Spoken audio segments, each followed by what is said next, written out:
เอาสาธุสาธุในเรียบร้อยเอาไปเห็นเวียจัวมันจะเฝ้ายึดเถอะไปถ่ายลง YouTube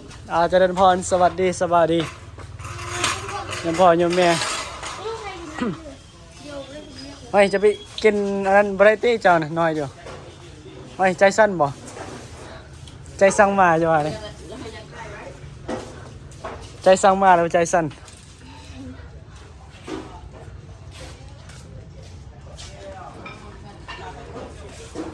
อันสะดุวาดบ้าๆนะที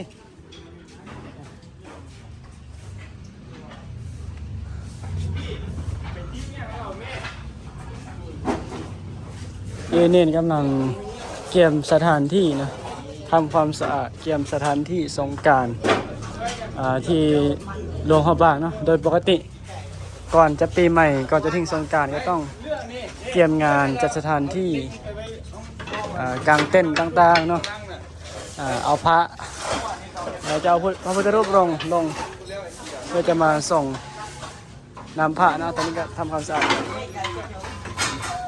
เรียนน้อยนะอันนี้ก็เรียนประมาณม.4 ม.5 ม.3 ม.4 ม.5 ม.6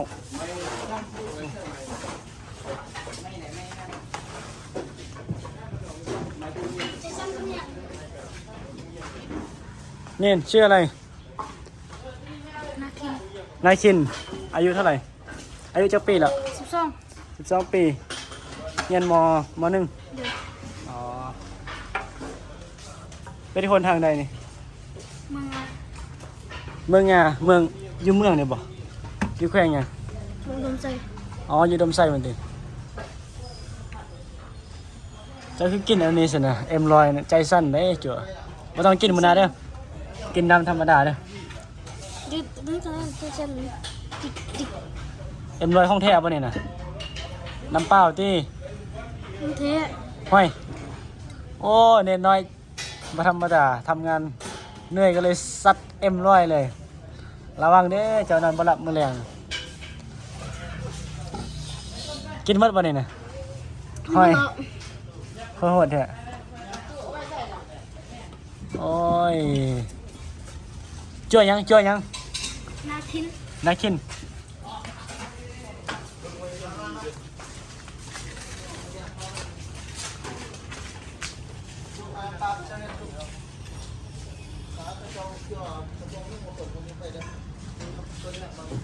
ตอนนี้เวลา5 โมงเย็นเป็นใกล้จะตกแล้วบ่เห็นตะเวนเลยเพราะว่าโซนนี้มัน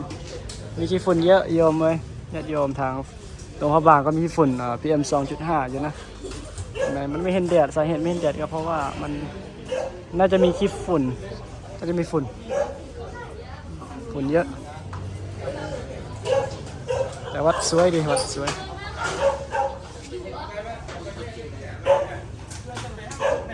เจ้าเป็นจันทำอะไรอยู่ตอนนี้จันลาลาครับผมจะมาสัมภาษณ์จุจันลาลาจันตาดำเป็นเรียกทำงานทำงานเดี๋ยวพี่จะถ่ายคลิปให้ส่งให้พระอาจารย์ดูเอา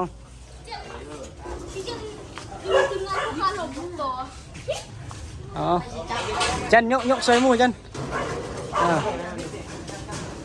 ตัวยกใส่หมูเอา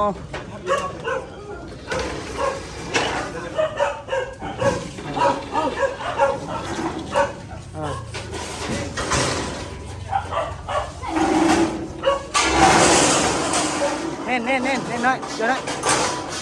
เจ้ามานี่มอมจะสัมภาษณ์นะชื่อยังชื่อมิดอ๋อจัวมิดเน่นหรือว่าสมณเณรมิด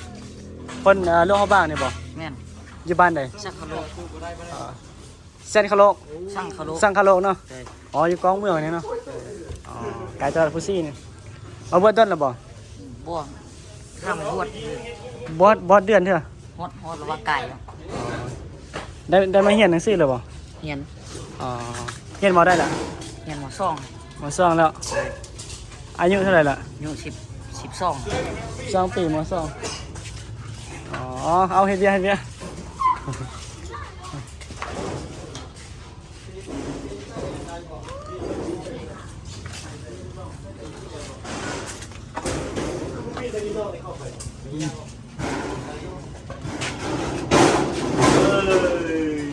เอาความสะอาด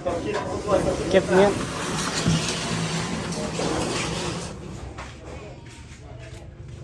แมวแมวแมวแมวแมวแมว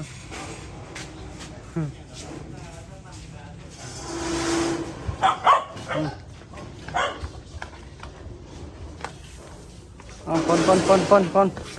โอ้สู้ฮอต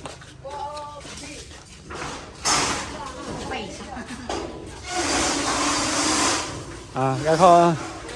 ปิดคลิปโจยเพียงสำเนียงกันเนาะ จุดที่หนึ่ง เอาขอเจริญพรก็ขอขอบคุณขอบใจทุกคนทุกท่านที่กำลังติดตามนะครับชมพรตอนนี้ขอเจริญพรสบายดี